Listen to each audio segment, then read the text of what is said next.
Right now, a week after the deadly incident between an armed student and law enforcement in Mount Horeb, we hear from a student and parent on the impacts it's had on them. Also, UW-Madison officials and pro-Palestinian protesters are at a standstill after negotiations broke down yesterday. We're live at the encampment with what's next. And later, the Madison Night Market returns to State Street. We'll take a look at what's new at this year's event. Welcome to News 3 Now at 6. We'll get to those stories in just a moment, but first we have breaking news out of Elver Park. A body has been pulled from a pond there. And for the latest, we go live now to News 3 Now's Arman Rahman, who is at Elver Park. Arman, what's the latest? Eric and Susan, police have just cleared the white tent and the rest of the scene here just about an hour ago. But the Madison police detective that was on scene told me that this situation was very rare. What we do know is that a call came in around 3:20 by an adult passing by who noticed a body about 10 yards from the shore of the retention pond. The detective for the West District only confirmed to me it was an adult, no gender or age. She said she hasn't heard of anyone swimming here, just fishing, and the medical examiner was on scene before they left with the body. Again, we have not heard whether or not the police are investigating any foul play at this time, but like I said, the scene here at Elver Park, the white tent, and all the police presence has cleared. For now, live in Madison, Arman Rahman, News 3 Now. Armand, thank you. It has been 1 week since shots were fired outside of Mount Horeb Middle School. And as we wait to learn more official details from the Department of Justice, our Maddie Himes sat down with some of those most affected. Maddie? Susan, Eric, I spoke with a middle schooler and her mother, not only about last Wednesday's events, but about the school environment leading up to the day and the community reaction since. The day before it, on Tuesday, I had talked to him and asked him for a chair, and he seemed completely fine. Anna Kolb is an 8th grader at Mount Horeb Middle School. She was eating lunch with the rest of her class last Wednesday morning when suddenly things changed. People started getting up and running and screaming, and we were all like, well, lunch isn't ending right now, so what's going on? That very classmate who had loaned her a chair in homeroom the day before had approached the school with what appeared to be an assault rifle. Anna and a group of friends fled to a nearby child care center where she was eventually able to call her mom, Heather. She kept saying there's a shooter and she's crying. And, you know, it took her saying it 3 or 4 times for it to even register in my head. The two weren't reunited for several hours in what Heather called the longest day ever. Even knowing that your child is safe in the moment, there's still all those unknowns of like what is actually going on and did anyone else get hurt, and just the shock that it happened. Since being reunited with their parents one by one Wednesday night, Anna said she and her classmates have been leaning on one another to process what happened. And I told myself I won't need any therapy or anything, but I did kind of surprise myself with how much it impacted me. She says the school district has put out strong messaging, encouraging students to speak out if they see or hear something that could be cause for concern from their peers. He had like kind of a dark humor, but nobody really thought it was serious ever. We all thought he was joking, so we didn't say anything. This is after the armed student's social media and personal website circulated, showcasing his interest in weapons and fascination with previous school shootings. You know, at first you're like, why didn't his parents know? But then I think to myself, I don't monitor their social media accounts. I mean, I have no concerns about them. I have no reason to monitor them, but you know, then I can't really hold that against other parents for not knowing what their child is posting on social media. Anna told me she's been paying more attention to her peers and reporting to teachers when she sees a friend who might need more help than they're letting on. Maddie, thank you. The encampment protests continue on the UW-Madison campus now for an 11th day. Students and faculty continue to stand their ground on Library Mall despite today's dreary weather with showers. Our Catherine Merck joins us live on campus with an update from the encampment site. Catherine? Susan and Eric, today's weather did not stop graduates from taking photos in their caps and gowns or the encampment to continue to try to get university officials to meet their demands. It's raining on UW-Madison's campus this Thursday morning. We did pick a horrible day to take grad photos, which is kind of on us. We were not expecting the rain today. For Ariana Golpa and her friends graduating this weekend, it's not the environment they necessarily expected. And it's obviously like a weird feeling walking past everything in like your grad dresses and your cap and gown and everything. We will not stop, we will as negotiations continue between these protesters and the university's top leaders. We're kind of at that stalemate currently. They are also out in the rain with their firm stances on the conflict. My thoughts around it are pretty focused in what I believe I'm here for, and thinking about there are no universities left in Gaza. There are no graduations to be had. An exciting weekend is ahead for some students, but the protesters don't want people to forget why they're there.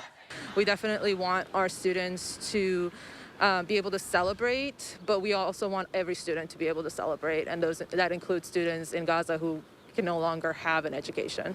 As for Ariana and her friends, they know these protests led to some universities canceling their commencement ceremonies. Which is really heartbreaking, especially because we're the graduation in 2020 that didn't get to happen. She wants everyone to do what they believe is important enough to stand out in the rain for. I want people to be aware and to have an opinion on what's going on in the world and not forget about that, but also be able to celebrate their own personal moments. I asked the Madison Police Department and the UW-Madison Police Department if there would be an additional police presence on campus with both the encampment and graduation coming to town and bringing more people into Madison. They both sent me similar responses over email saying that it's going to be similar staffing to a normal crowded weekend on campus like a game day. Reporting live on UW-Madison's campus, I'm Catherine Merck, News 3 Now. Catherine, thank you. We've been bringing you live continuing coverage from Library Mall and filling you in on updates from the Middle East. You can stay informed about what happens next between university leaders and students with the free Channel 3000 mobile app. Right now, the Madison Night Market is back on State Street, and for the first time, the market is expanding. It now covers North Carroll and West Mifflin streets on the Capitol Square in addition to State and Gilman. It'll be filled with more than 110 local artisans and food vendors. There's live music, special visiting food carts, and pop-up restaurant experiences. The market runs until 9 tonight. If you can't make it, the next market is scheduled for June 13th. And it has been a rainy start to the market. We check our first warn forecast now. Here's Chief Meteorologist Alex Harrington. Alex?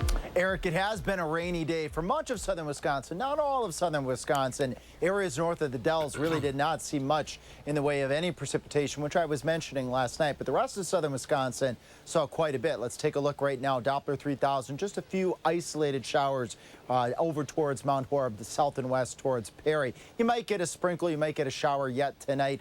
A very tiny chance of a thunderstorm, but widespread showers, widespread storms are not expected tonight, especially once we get past 8, 9 o'clock. We lose any residual heat of the day, if you want to call upper 50s to right around 60 heat, but just that enough warmth out there to spark a shower or a thunderstorm yet tonight. We got 61 in Madison. We had a little bit of sunshine in some of our earlier newscasts, and that allowed the temperature to boost up just a little bit. 62 in the Dells and 59 in Janesville. There are more shower chances and more storm chances in our future. Pretty much every other day we have a peak, as you see here, almost every other day in our rainfall chances. Not expecting all-day washouts, but that next chance is going to move in about 24 hours from now. We'll be tracking a line of thunderstorms, and then as we go towards Mother's Day, we'll have another line of thunderstorms coming up in Maine weather. We're going to track both lines of storms, when you can expect them to arrive and when you can expect them to end. Alex, thank you. Today marks 1 year since a condo exploded in Madison, leaving that damage you see behind me. The explosion injured 4 people and displaced 21 from their homes. It happened near Gammon Road and Park Ridge Drive. First responders took 1 person to the hospital. 3 others with minor injuries took themselves to the hospital. The fire department says during their investigation, they weren't able to find a cause. They say a 20-pound propane tank attached to a grill outside had its valve on and was empty, but they don't know what ignited the gas leading to that explosion. In Dodge County, 1 person is seriously hurt after a 3-vehicle crash happened yesterday afternoon. Deputies were sent to State Highway 33 near McKinley Beach Road in the township of Beaver Dam. There, an 84-year-old man from Markesan was traveling in a Mini Countryman when he hit a pickup truck. The Countryman went into the other lane and collided with a Mitsubishi. The Countryman then went into a ditch and rolled over several times. The 84-year-old driver of the Countryman was flown to Aurora Medical Center in Oconomowoc with serious injuries. The driver of the Mitsubishi was taken to a hospital and released. The truck driver was uninjured. Coming up, how a newly introduced bill plans to make baby food healthier. Plus, the Madison School District gains better access to Narcan in an effort to combat overdoses. We'll be right back.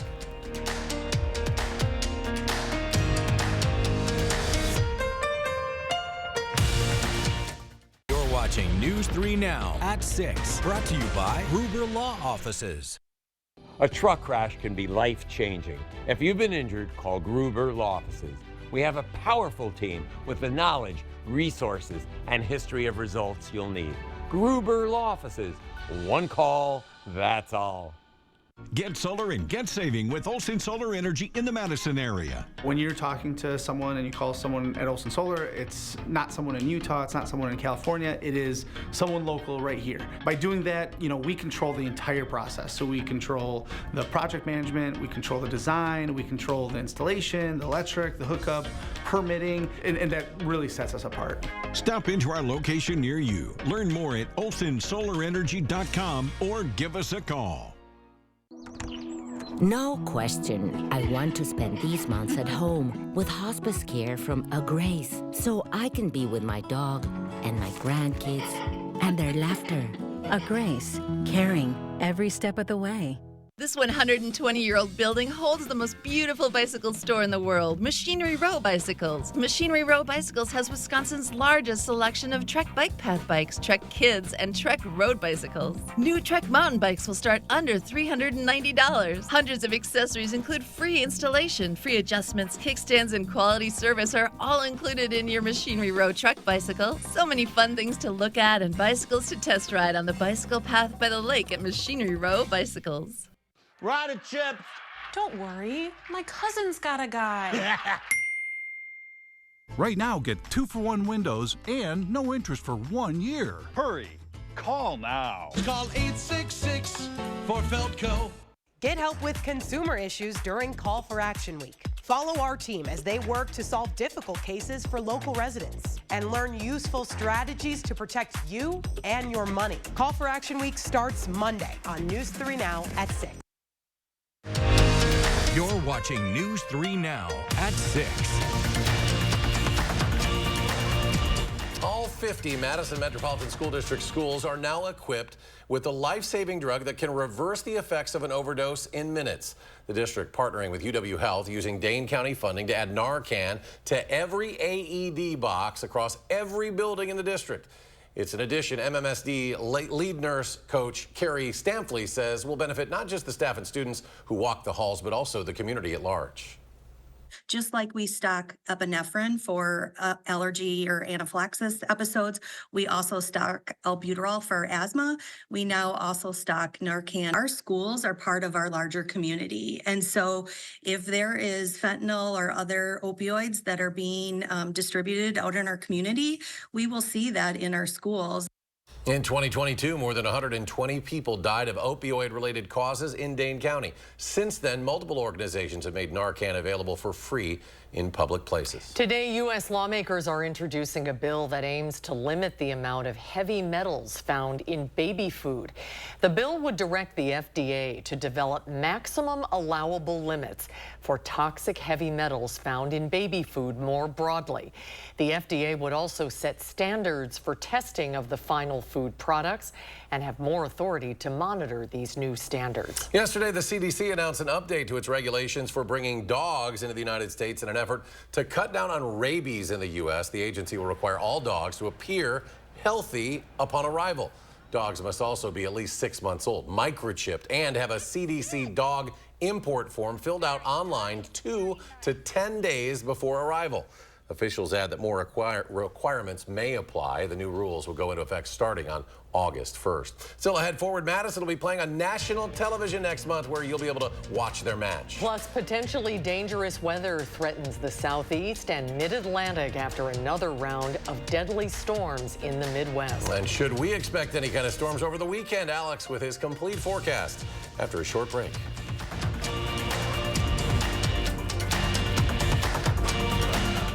Get an 11% rebate on everything at Menards. We're your one-stop shop for pet and wildlife supplies. Train your dog easily with this remote dog collar. It's waterproof and works up to 100 yards. Get it for $139.95 plus 11% rebate. Suncast storage sheds are excellent for protecting your outdoor lawn and gardening tools. They're easy to assemble and hold up in tough weather conditions. This 8x10 Tremont storage shed is $1199.99 after 11% rebate. Save big money at Menards.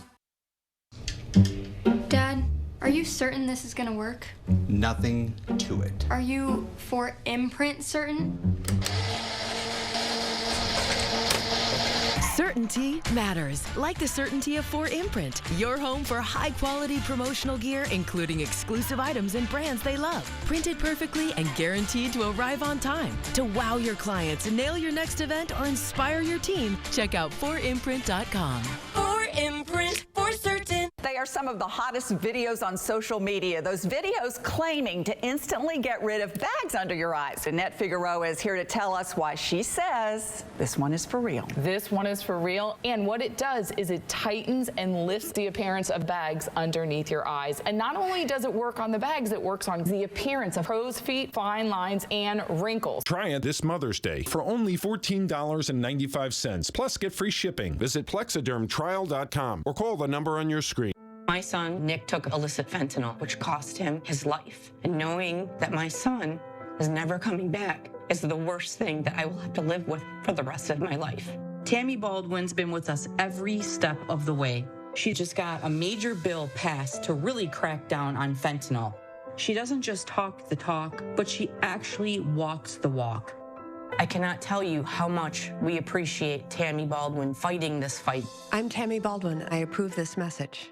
We're a really busy family of 6 and moving into a new house, and Empire made it really easy. They brought samples to our house, quality products, and installation on our schedule. And we're really happy with everything. 800-588-2300 Empire. Today. Shop family-owned Brothers Maine for our large selection, low-price deals, and free delivery on top brands like Cafe, Hotpoint, and GE appliances. From sales to install, we do it all. Feel great about your purchases. And feel like family at Brothers Maine. You are watching News 3 Now at 6.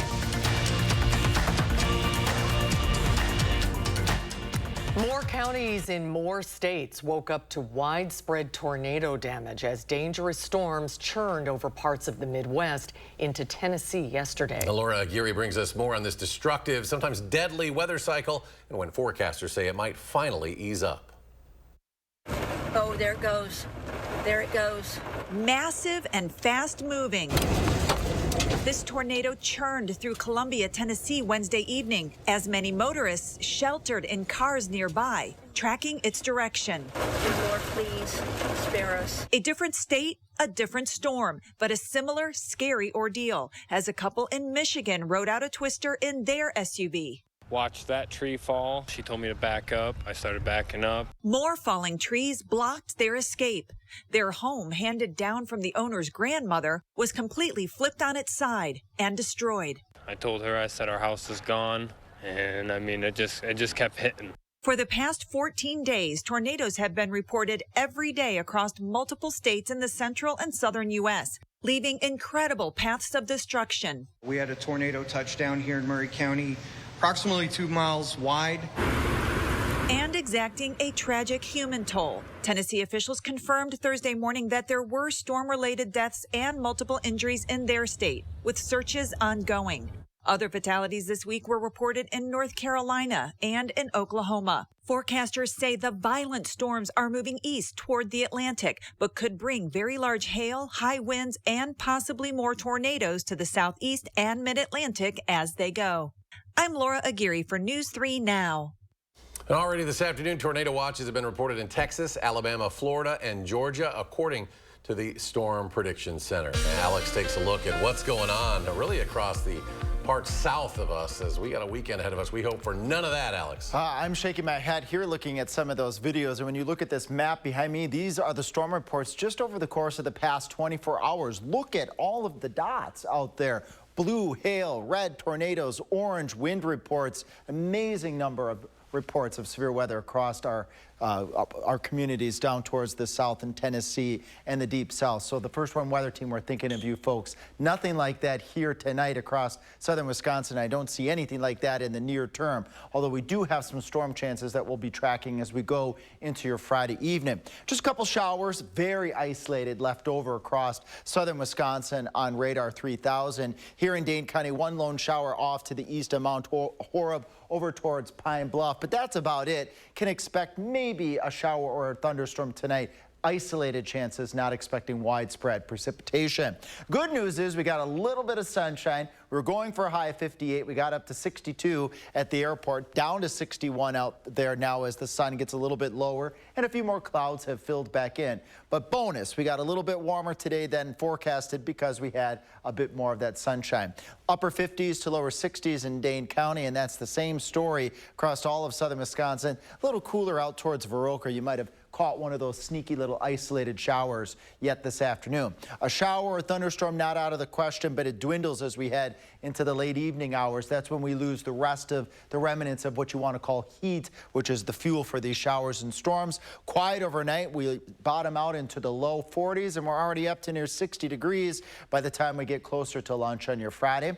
We'll do highs in the mid 60s to near 70, but watch out towards the north and the west. This is that first line of storms I said we'd track. It moves quickly through southern Wisconsin, and it's out of here by the time we get to 10 o'clock. There's an outside chance there could be a strong storm with this line of thunderstorms Friday evening. Gusty winds would be the main threat, and hail, not looking at a tornado threat on your Friday at this point in time. Because of the fast movement of that line of thunderstorms, rainfall amounts not heavy, 10 to a quarter of an inch at most. But that's not the only rain chance we have in our future here. We also have another rain chance Sunday evening. So Mother's Day itself looks dry and actually very warm. Temperatures in the middle 70s, but we got to watch out for that evening storm chance. I'll give you a glimpse of what that may look like here right now as we carry on into the afternoon hours on Sunday. Temperatures upper 70s near 80, a touch of humidity. Watch the showers and thunderstorms quickly move through on your Sunday evening. So if you have any plans with mom Sunday evening, grilling outdoors, you might want to have a plan to have shelter in case one of those showers and thunderstorms pops up and moves into your neighborhood. Shower and storm chances continue through the rest of the 10-day period, on and off pretty much every day, staying active. The next best chance of showers and storms would be Wednesday night going into Thursday, but the silver lining here is we'll trade that in for warm temperatures. All right, thank you, Alex. For the first time ever, you'll be able to watch a Forward Madison match live on TV next month. On June 15th, the Mingos will face off against South Georgia Torment AFC on ESPN2. Is that right? Tormenta FC. You're asking the wrong guy, Zach. The match will be played at Breeze Stevens Field because of the national broadcast. Kickoff has been moved from 7 p.m. to 2 p.m. I did say that wrong, Zach, didn't I? It's Tormenta. And coming up in sports, on to tonight's quarterfinals. The local athlete that helped give Wisconsin a win in their Big Ten tournament opener is next on News 3 Now. News 3 Now First Warn Weather is brought to you by Lazy Boy Home Furnishings and Decor. Discover a shopping and design experience as comfortable as the furniture. Lazy Boy Home Furnishings and Decor. Schedule your free design consultation today. At Gruber Law Offices, you pay us nothing until we win your case. It costs you nothing up front to get the results and compensation you deserve. Gruber Law Offices. One call, that's all. At Blaine's Farm and Fleet, we get you outdoors because we get you. When it's time to get out and cultivate your ideal yard, we get you the right products at the right prices. Right now, Rewards members get a free $10 gift card with a $100 Estate fertilizer purchase, like Estate Weed and Feed, $34.99. All Cub Cadet riding mowers are on sale, up to $900 off. Plus, come test drive our huge selection of mowers and lawn equipment during this Saturday's Ride and Drive event, starting at 9 a.m. at Blaine's Farm and Fleet. Let's hit the road. The road to winning at Wild Rose Casino and Hotel, Clinton, Iowa. You're just a short drive away from a weekend full of fun, food, and winning. Plenty of slots calling your name, table games too. Or watch and wager on the games in our DraftKings Sportsbook. There's something for everyone at Wild Rose Casino and Hotel, Clinton. You'd rather be here. What if antibodies from sharks cured cancer? What if breast cancer was prevented with a vaccine? What if new science became clinical trials in real time? At UW Health Carbone Cancer Center, we search the depths of the ocean, the edges of space, turning possibilities into life-saving solutions and what-ifs into remarkable realities. UW Health Carbone Cancer Center. Remarkable. At DePaco, your health and happiness are as important to us as your financial well-being. So when retirement is on the horizon, we'll help ensure you're ready for your next adventure, providing you freedom to focus on what truly brings you joy. Well-being is the key to a life worth loving. So when you think about yours, remember that DePaco can help you be well. I thought with everything going on, we could all use a little smile break. So this one is on Gruber Law Offices.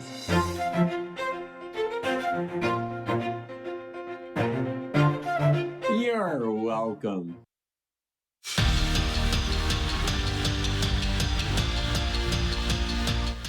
There's a lot of different ways to describe Emil Jackson, student athlete, whitewater running back, but the best word might just be survivor.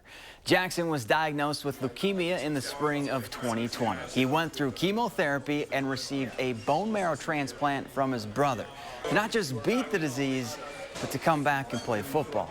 And that moment came during fall camp of 2022. I actually teared up because it was a lot of emotion behind that coming back because I wasn't even ready. The doctor told me take 2 years. And I told Bullis, like, no, I'm coming back. My teammates, they all supported me. Bullis supported me. All the coaches, Randall, everybody, they all supported me. And we'll have much more on Emil's journey back to football and how he and his teammates have teamed up to help save lives coming up tonight at 10. Well, last night, the Badger softball team's first-round game in the Big Ten tournament was pushed back 90 minutes, but it was worth the wait for Wisconsin. Badgers looking to knock off the Buckeyes and keep their season alive, and the fourth inning was a big one for Bucky. Hillary Blomberg, more like Bomberg. The solo shot to center started a 4-run inning, and that was all they needed. Badgers beat the Buckeyes 5-1, and the win earned Wisconsin a spot in the quarterfinals, where they'll face Rutgers later tonight. First pitch is scheduled for around 8 o'clock. Badgers went 1-2 against the Scarlet Knights earlier this season. And Patrick Beverly has been suspended 4 games without pay for throwing a ball not once, but twice at some Pacer fans during Game 6 of Milwaukee's first-round series, and for what the NBA is calling an inappropriate interaction with an ESPN producer after the game. Beverly wouldn't allow the producer to ask him a question because she didn't subscribe to his podcast. It is a new Stuff world. like that just makes you scratch your head. Yeah, we'll see if he's with the Bucks next year, by the way. All right, Alex is back. Final check. Yeah, nice night tonight. Isolated chance of a shower. Temperatures going down to near 50 degrees. But we have more rain chances. Tomorrow night we'll be tracking a line of thunderstorms and then another line of thunderstorms for your Mother's Day evening. But the good news is Mother's Day itself is looking dry. All right, Alex, thanks. Thanks for joining us for News 3 Now at 6. Have a great evening, everybody. Hope to see you back here tonight at 10.